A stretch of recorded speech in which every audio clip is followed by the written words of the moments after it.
Assalamualaikum warahmatullahi wabarakatuh. Salam sejahtera dan selamat berjumpa kembali bersama saya Bribka Ruben Wadubun atau Bang Roy, dengan host yang fenomenal tentunya, yang sudah tidak asing lagi, Pak Polisi Viral.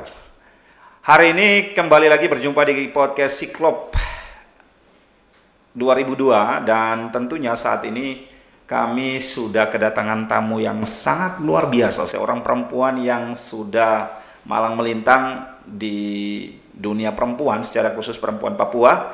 Siapakah tamu kita hari ini? Nantikan saja beberapa saat di podcast Siklop 2002. Oke, seperti janji saya tadi di awal, tamu kita yang hadir di studio kami adalah tamu yang sangat luar biasa dan seorang perempuan tentunya yang sudah hadir di studio. Selamat datang Bu Duwila. Terima kasih sudah diundang.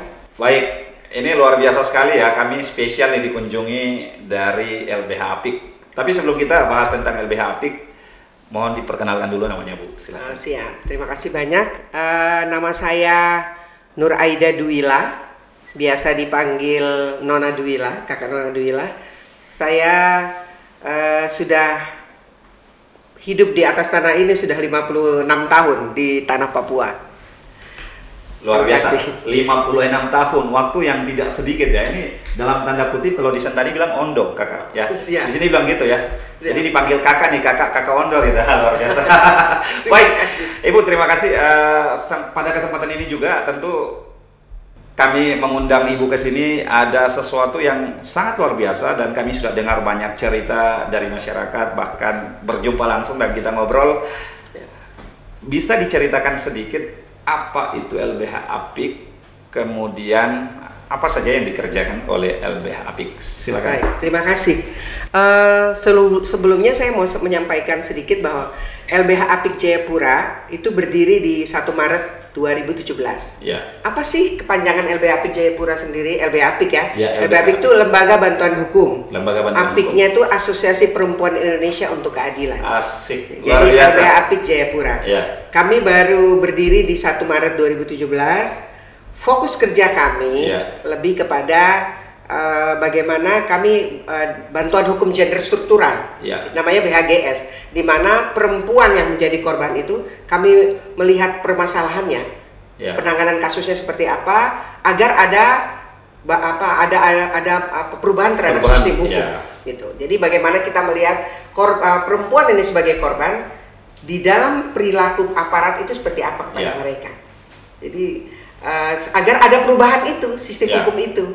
Bagaimana perilaku, bagaimana struktur hukumnya, yang di ini ya, aturan-aturan hukumnya dan budaya hukum. Jadi memang kami LBH Apik itu bekerja dalam bantuan hukum gender struktural. Jadi melihat perempuan korban kekerasan gender, seperti itu ya, para selalu mengatakan begitu. Baik, para pemirsa dan penonton setia podcast Siklop 2002, ini sesuatu yang sangat menarik karena seperti sudah disampaikan tadi, ada keadilan untuk perempuan.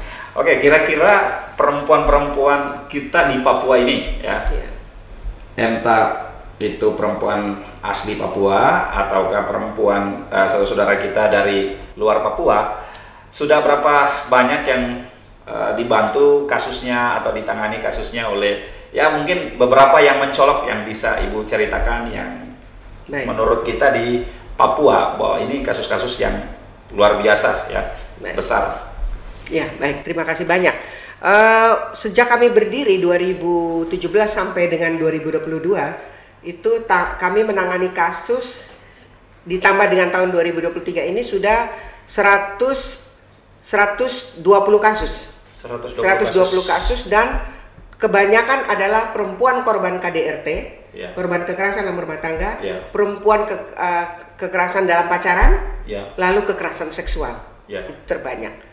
Dan kekerasan seksual banyak yang sudah bergulir sampai di pengadilan dan sudah mendapat putusan.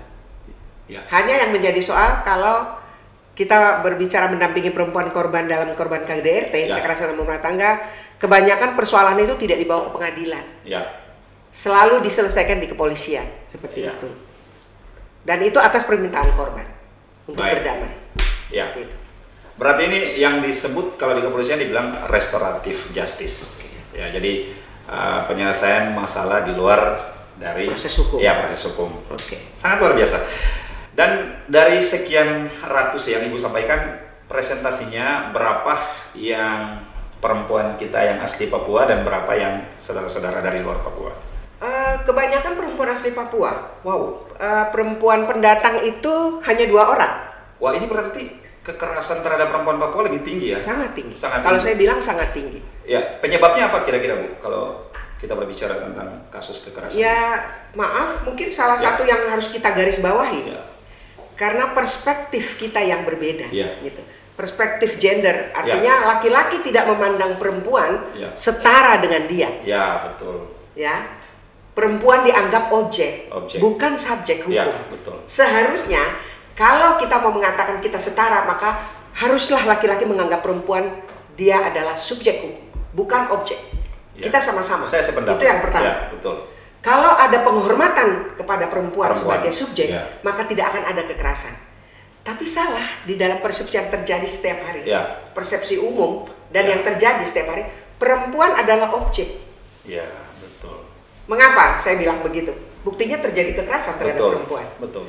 Perempuan dianggap objek ketika dia lewat di depan mereka, depan laki-laki, dia menggunakan pakaian yang menurut laki-laki itu tidak senonoh, padahal menurut kami itu menunjukkan kecantikan dia, hak dia. Dia mau pakai lengan pendek, mau pakai celana pendek, seandainya you can see seperti itu. Tapi itu dianggap menjadi bahan mainan oleh laki-laki, diganggu seperti itu. Tapi kalau dia menghormati perempuan bahwa dia lahir dari seorang rahim perempuan, saya yakin dia tidak akan mungkin mengganggu perempuan. Betul sekali. Itu. Kemudian di dalam rumah tangga ada pemahaman yang salah terkait dengan peran perempuan dan laki-laki. Kalau kita berbagi peran yang sama, ya, saya yakin bahwa KDRT itu tidak ada. Contoh begini. Setiap pekerjaan rumah tangga selalu ada bahasa itu itu kewajiban perempuan. Mencuci, menyetrika, memasak, ngurus anak, ngurus bla bla bla bla yang sepanjang itu katanya itu tugas perempuan. Padahal maaf, cari di Al-Qur'an maupun di Alkitab manapun adakah tertulis seperti itu bahwa mencuci, menyetrika, memasak, mengurus anak adalah kewajiban perempuan? Betul sekali. Betul, saya setuju. Kan? Karena memang di Alkitab maupun di Al-Quran, kalau di kami, di kepercayaan Kristen itu, perempuan itu adalah penolong yang sepadan. Kita sepadan. Sepadan. Iya. Harusnya begitu kan? Harusnya begitu. Itu dalam Kristen. Betul. Dalam Islam kan perempuan dimuliakan. Betul, sama pengertiannya berarti ya. Kalau kita berbagi tugas dan peran ya, kayak gini. Suami, karena saya mencari nafkah, saya bantu kamu nyuci boleh nggak supaya kamu nggak capek? Kan dia sayang ini sama istrinya. Betul. Karena dia sayang sama istrinya, oke, saya bantu nyuci. Kamu tolong setrika. Nanti kalau kamu capek, saya ngurusin anak pulang, baru kamu masak. Kalau bisa sesempat kamu, yang penting untuk anak-anak masak. Untuk anak-anak makan, kamu tolong masak. Betul. Kan enak gitu seperti itu. Tapi kan yang terjadi tidak seperti itu. Pulang kantor, kerja lagi, gitu, masak lagi, suami tinggal duduk manis, makan. Piring, sendok, gelas, semua pakai kayak gitu. Padahal kalau sama-sama dia berpikir, kasihan istri saya. Sudah capek ngurus rumah, ngurus anak, saya bantulah dia meringankan beban dia. Aman loh sebenarnya. Setuju. Itu satu. Atau gaji dia dapat. Gak usahlah berbagi dengan perempuan yang lain. Betul. Kasihlah sama istrimu, biar dia mengatur. Seperti itu. Tapi karena dibagi akhirnya di rumah kekurangan. Betul. KDRT kan? Penelantaran. Terjadi penelantaran ini juga karena ada sebab lain biasanya. Paling banyak karena ekonomi kan? Betul. Maksudnya penelantaran ekonomi terjadi karena sebab lain yang tadi Bapak sampaikan, ada 02, 03, jadi dia harus berbagi. Saya tertawa, jangan-jangan begini, ini bukan hanya 02 tapi 03, kemudian 0 sekian sampai ke sekian. Iya, berbahaya ini. Sampai kadang saya berpikir begini, seandainya kami perempuan pekerja, lalu kami punya 01 di rumah, 02, 03, hancurkan negeri ini jadinya. Betul. Kami dianggap perempuannya kok balas dendam gitu. Padahal memang kenyataannya ketika kami di rumah kami digoblokin kan gitu. Begitu kami keluar dari arena dari zona aman, kami menjadi pekerja. Pulang ke rumah digebukin. Main mata sama siapa kamu di luar? Tadi saya lihat kamu di antara laki-laki ini. Kamu tadi sama ini sama. Padahal kan memang pekerjaannya seperti itu, dia dia harus jalan jauh dan dia butuh teman, dan itu anak kantor contoh kayak gitu. Terus dianggap sesuatu yang salah. Baik.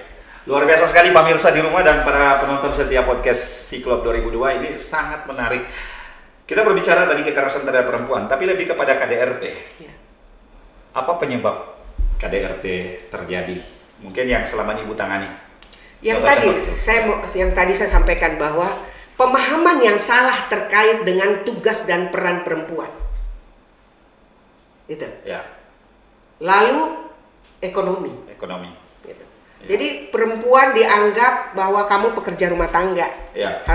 Pekerjaan rumah tangga harus kamu selesaikan. Bapak ya. Sebagai pencari nafkah. Ya.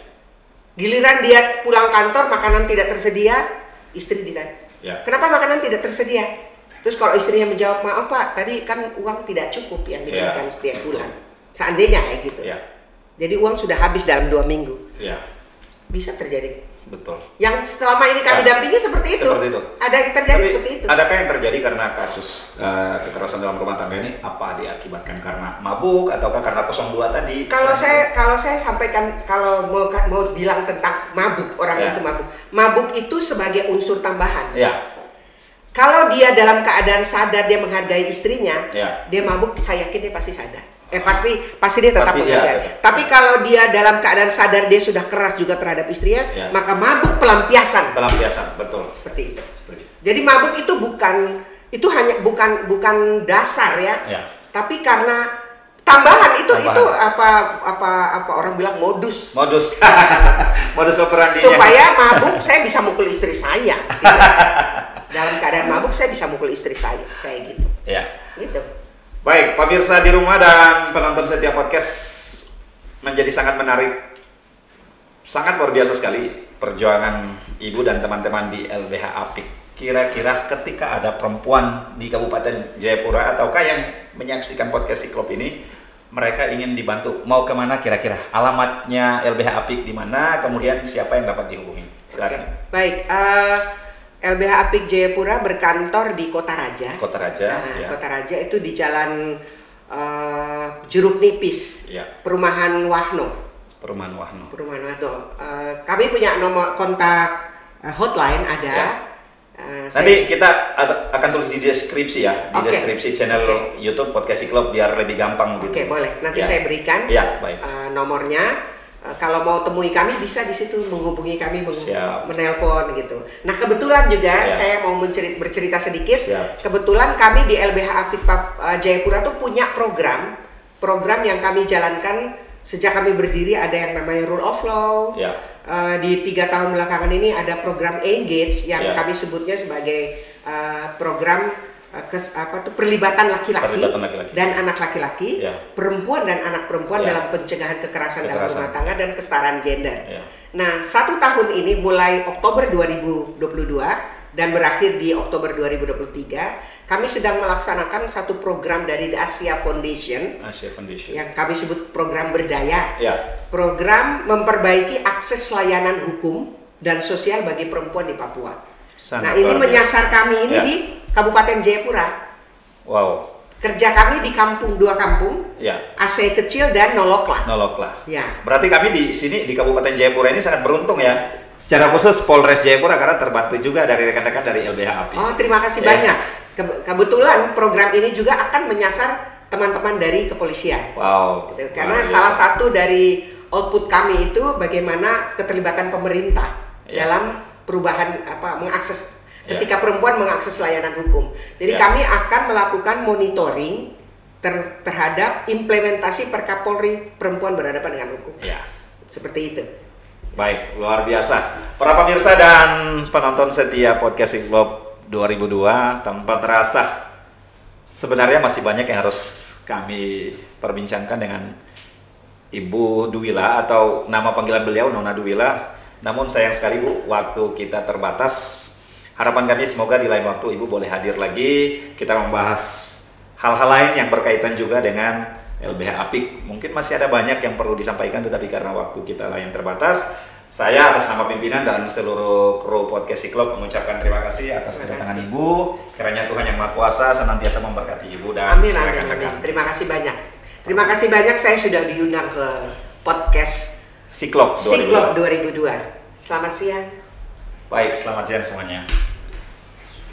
Oke, tanpa terasa kita sudah berada di penghujung acara kita hari ini, Podcast Siklop 2002, dan tentunya ada beberapa poin menarik yang sudah kita tarik dari pembicaraan kita dengan tamu kita hari ini, yaitu bahwa kasus kekerasan yang terjadi terhadap perempuan dan anak itu karena belum adanya kesetaraan gender. Itulah sebabnya kesetaraan gender itu sangat penting.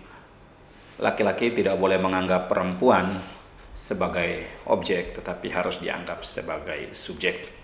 Oleh karena itu, mari tetap kita suarakan untuk keadilan terhadap perempuan dan anak, dan kami juga mengajak kita semua, para penonton setia dan pecinta podcast Siklop 2002 untuk selalu berdoa, kiranya ke depan perempuan dan anak juga semakin mendapat keadilan di tengah-tengah dunia yang penuh dengan hiruk pikuk bahkan kefanaan ini. So, akhir kata, kiranya Tuhan Yang Maha Kuasa selalu memberkati kita semua, memberikan sukacita dan sejahtera untuk kita semua. Foi, onomi, remai.